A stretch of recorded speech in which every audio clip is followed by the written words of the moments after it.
आताची सगळ्यात मोठी बातमी आपण पाहताय टॉप न्यूजच्या माध्यमातून। मनोज जरांगे पाटील यांचं उपोषण यशस्वी झालेलं आहे। मनोज जरांगे पाटील यांच्या भेटीला सरकारकडून उपसमिती जी गठीत करण्यात आली होती ती उपसमितीचं शिष्टमंडळ भेटण्यासाठी आलं होतं आणि मनोज जरांगे पाटील यांच्या मागण्या सरकारकडून मान्य करण्यात आलेल्या आहेत। आता सरकारकडून कोणत्या नेमक्या मागण्या मान्य झालेल्या आहेत याची माहिती घेऊया। सगळ्यात पहिली मागणी होती की हैदराबाद गॅझेटियरला मान्यता देण्यात यावी आणि हैदराबाद गॅझेटियर लागू करण्यात यावं। तर हैदराबाद गॅझेटियरला सरकारकडून जीआर काढून तात्काळ मान्यता देण्यात येणार आहे। सातारा आणि औंध गॅझेटियर अंमलबजावणीसाठी कायदेशीर बाबी तपासण्यात येणार असून सरकारने असं सांगितलं की येत्या 1 महिन्यात यावर आम्ही निर्णय घेऊ। तिसरी मागणी म्हणजे आंदोलकांवरचे गुन्हे। आंदोलकांवरचे गुन्हे कोर्टात जाऊन मागे घेण्याचा जीआर काढण्यात येणार असल्याचं मनोज जरांगे पाटील यांनी या बैठकीदरम्यान सांगितलं आहे। चौथी मागणी होती की आंदोलनात बलिदान गेलेल्या कुटुंबियांना आर्थिक मदत देण्यात यावी।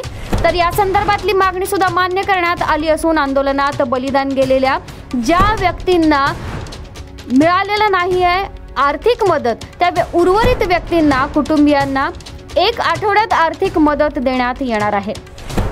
पाचवी जी मागणी आहे ती अशी मागणी करण्यात आलेली आहे की 58 लाख कुणबी नोंदींचा रेकॉर्ड ग्रामपंचायतीवर करण्यात यावा। याबाबतची मागणी जरांगे पाटील यांनी सरकारकडे केली आहे। मराठा आणि कुणबी एकच असल्याचा जीआर काढण्याची मागणी यावर 2 महिन्यांची मुदत सरकारनं मागितली आहे। त्यामुळे मराठा आणि कुणबी एकच असल्याचा जीआर काढण्याच्या मागणीला सरकारनं 2 महिन्याची मुदत मागितली आहे। पुढची सर्वात महत्त्वाची मागणी होती सगळ्या सोयऱ्यांच्या अध्यादेशावर 8 लाख हरकती आल्या आहेत असं सरकारनं सांगितलं आणि त्यासाठीच्या मागणीच्यासाठी सुद्धा मुदतवाढ सरकारनं मागितली आहे। पुढची मागणी होती की मराठ्यांना ओबीसी मधून आरक्षण मिळावं अशी मागणी मनोज जरांगे पाटील यांनी केली होती। मात्र याच्यावर दोन्ही बाजूंकडून कोणतीही चर्चा झालेली नाही।